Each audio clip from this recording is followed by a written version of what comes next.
ये कहानी किसी एक आदमी की नहीं है। ये उस सच की कहानी है जो सालों तक झूठ बनकर जिंदा रहा।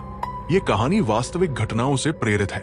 सभी नाम, स्थान और परिस्थितियां बदली गई है, लेकिन जो होने वाला है वो कल्पना से नहीं, हकीकत की सबसे खौफनाक गलती से निकला है। कंप्यूटर स्क्रीन के सामने बैठा एक शांत आदमी, राघव मेहता। 10 साल से यही नौकरी, यही पहचान, यही जिंदगी। उसने कभी नहीं सोचा था कि इसी इमारत में, इसी रात, उसका अतीत लिफ्ट से ऊपर आ रहा है। जूनियर स्टाफ बोला, सर, मीटिंग रूम में 2 लोग बैठे हैं, आपसे मिलना चाहते हैं। राघव ने सिर हिलाया। ये नॉर्मल था। कभी क्लाइंट, कभी ऑडिटर, लोग आते रहते थे। राघव मीटिंग रूम की ओर बढ़ा और जैसे ही दरवाजा खुला, उसकी पूरी दुनिया रुक जाती है। कमरे में 2 अजनबी बैठे थे। उनमें से एक उठता है और अपना हाथ आगे बढ़ाकर बोलता है, हेलो, आदित्य। उस पल राघव नहीं रहा, क्योंकि आदित्य वर्मा, वो नाम जिसे उसने 15 साल पहले दफना दिया था, आज अचानक जिंदा हो गया था। उसके चेहरे से खून उतर जाता है, हाथ कांपता है, फिर भी वो हाथ मिला लेता है। और उसी एक हाथ मिलाने में उसकी सबसे बड़ी भूल छुपी थी। वो हाथ मिलाना सामान्य नहीं था। उस छोटे से अंतराल में सामने खड़े आदमी की उंगलियां उसके हाथ की एक खास उंगली तक पहुंची। वही उंगली जिसकी जोड़ वर्षों पहले एक टूटी अंगूठी की वजह से थोड़ी सख्त और असामान्य हो गई थी। आदित्य को यह बात महसूस हुई, लेकिन उसने प्रतिक्रिया नहीं दी, क्योंकि डर की एक आदत होती है, वो सवाल पूछने से पहले आज्ञाकारी बना देता है। यह कोई अनुमान नहीं था, ये जानकारी थी। पुलिस की 15 साल पुरानी केस फाइल में उसमें दर्ज था कि हत्या से कुछ हफ्ते पहले आदित्य की उंगली में स्थायी चोट आई थी। चेहरे बदले जा सकते हैं, नाम बदले जा सकते हैं, लेकिन शरीर की कुछ यादें नहीं मिटती। अब शक नहीं बचा था। 15 साल पहले एक छोटे शहर देवगढ़ में आदित्य वर्मा की शादी हुई थी नीरा से।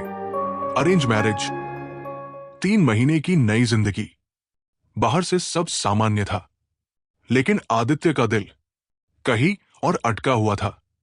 वैलेंटाइन डे से एक रात पहले घर का दरवाजा बंद हुआ और अगली सुबह नीरा की लाश फर्श पर पड़ी थी।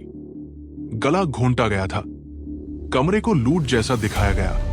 आदित्य रो रहा था, पुलिस को गुमराह कर रहा था और पूरा शहर उसे एक दुखी पति समझ रहा था।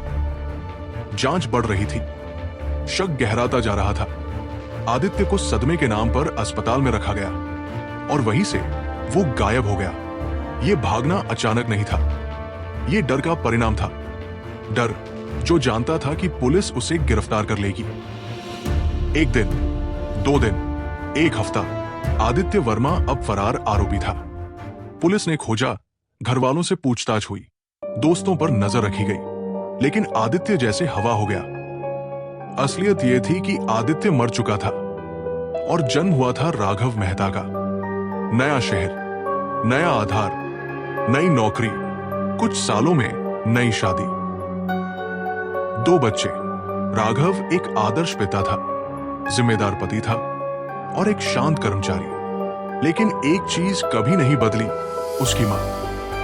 वही एक रिश्ता था जो पुराने आदित्य से जुड़ा था। मां जो बेटे को नाम से नहीं पुकारती थी, पर आवाज पहचानती थी। वो रिश्ता ही उसकी सबसे बड़ी कमजोरी था।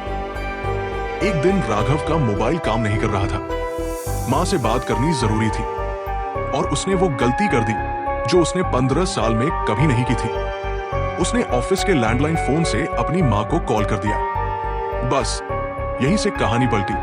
वो नंबर रिकॉर्ड हो गया और वही नंबर पहुंचा स्पेशल इन्वेस्टिगेशन यूनिट तक। और पहली बार उसका वर्तमान सीधे उसके अतीत से टकराया। पुलिस बिना शोर किए पहुंची ऑफिस में। 2 अफसर, मीटिंग रूम, हाथ मिलाया गया। अब शक नहीं रहा। अफसर ने बस इतना कहा, खेल खत्म आदित्य।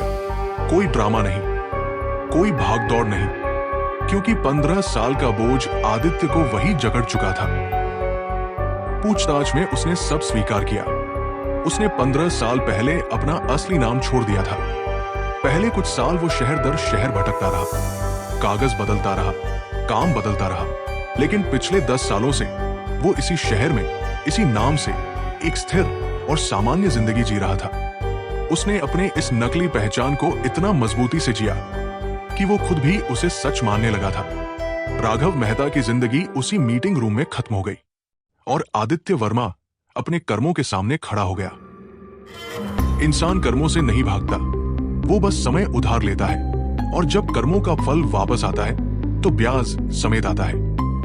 अगर ऐसी कहानियां आपको सोचने पर मजबूर करती हैं, तो इस चैनल को याद रखिए और कमेंट में बताइए, क्या कानून ने देर की या आदित्य ने गलती?